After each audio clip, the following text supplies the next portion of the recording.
Hello and welcome to Lemieux Reviews, where we bring you the stories you may not yet have heard of. My name is Ross Lemieux, and today we're bringing you Once and Future Part 3. Once and Future Part 3 is a story of folklore, magic, and zombies, where three people stand to stop the Fey world from taking over our own. A grandson, grandmother, and a woman who went on a date just once with the man. So join us as we dive into Part 3.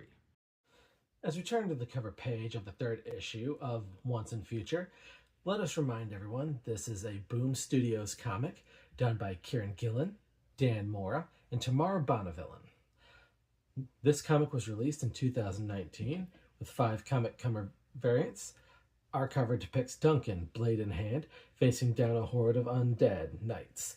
Arthur at the rear of the assembled masses, with a church or monastery type setting around the horde, with a play off the colors of red and blue in the backgrounds.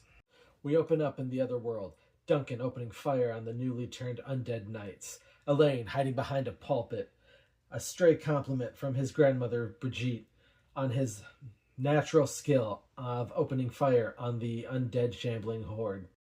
For the second part of their plan, she pulls out a brick of C4 with a cell phone strapped to it, drops it to the ground, and yells for them to hoof it, only to get left in the dust by Duncan on account of being too old to run and keep up. Realizing this, Duncan turns back for her. Reaching her, he sweeps her up and flings her over his shoulder and books it. Gran hits the button and a monumentous explosion goes off behind them. A ball of orange and purple smoke and fire filling the tunnel. Reaching the entrance, walking through the multicolored cloud, Gran reassures him that the creatures of the other world can't cross over yet, while all Duncan can worry about is why the smoke tastes like seasoning. The explanation for this being that the bomb was stuffed with a large array of things to take out a wide variety of baddies, ingredients ranging from salt meteor, iron, and wolfbane. Made because you never know which story you may be facing next. Like her to take out a vamp, Duncan answers, being staked through the heart, but that takes out a lot of things. The dead knights return to their king with the news that the two humans escaped to what they call the haunted world. Elaine tries to subtly guide the undead king to heal the land and merge the two worlds. Arthur throws away his blood-stained sword and tells her to bring forth the boy who would capture the Grail. Suddenly, he rips open a portal, proclaiming that he must find a sword worthy of his station. Outside, Duncan, playing the proactive observer, looks for guidance. Brigitte says they need a doctor, but hers, a man who went by the name Chunky, is dead. So they must find another with a doctorate in history. By no coincidence, the woman Rose, who Duncan had dated, had one such degree. Gran noting that it was no coincidence and was the work of the story and its hold on him. They talk about going to pick her up, and Duncan being mocked for going on a date in a junker he got for 200 euros. I almost wrote pounds here and didn't want the United Kingdom people coming after me for it. At an apartment complex in Clifton, Bristol, grandmother and grandson walk up to the door. A shocked Rose answering, not expecting her one-time date to show up in the middle of the night. Even more shocking is when the grandmother pulls a gun on her, trying to force her to come with them. Duncan steps in, leading to a funny exchange where he says, "You can't just pull a gun on people and get your way." And she responds, "Why not? It's worked so far." Duncan trying to convince Rose that she is in no danger, with little success. Their cute little moment broken up by having traveled to a basement filled with filing cabinet. In the filing cabinet in the basement, there's a box. The box has both a built-in lock and a padlock on it. Bridget gives her both the key and the combination to get the box open. Inside is a letter, a set of keys, and a folder.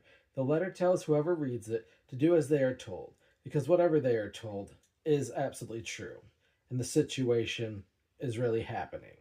Bridget reflects on her old friend, Pass.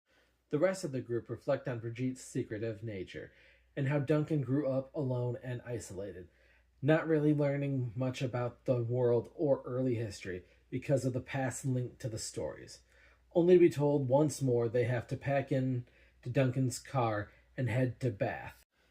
In Bath, they head to Bath Alley. The bath said to be the place where the magic waters that can heal anything are stored. But it is also where the first King of England was crowned. In the original Bath Alley, his name was King Edgar. Handing Rose the candle, they head into the abbey. They step inside, and they're met by the ghostly visages floating through the abbey.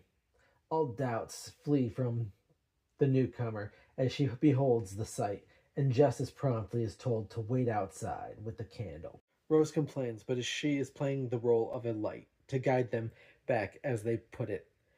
Theseus and his ball of string, and if the string is lost, then they get lost in the other world. Traveling through the abbey, Duncan asks why his grandmother's being so mean to Rose, with the only answer being she was just trying to make her feel like family. Duncan realizes he is getting distracted, and getting back to the point, asks why they're there. It is explained to him that since this place is where kings are crowned, it lines up with the Arthur story on how he plans to retrieve his throne. They open a door finally that leads to the place they're trying to find. Looking through the door, they see the undead host gathered around a sword stuck in a stone.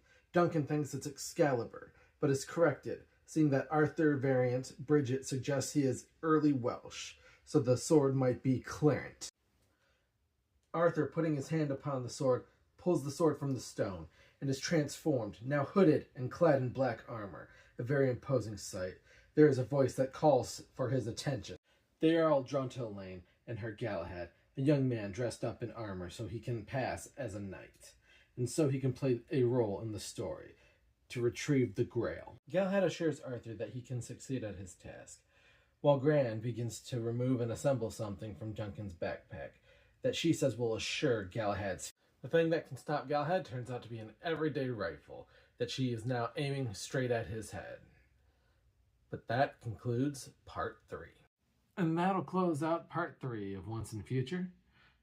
Coming to an end, we have the undead king rising and taking his throne, a kidnapping, an assassination attempt, throw in some explosions, and you have a pretty good installment for the series.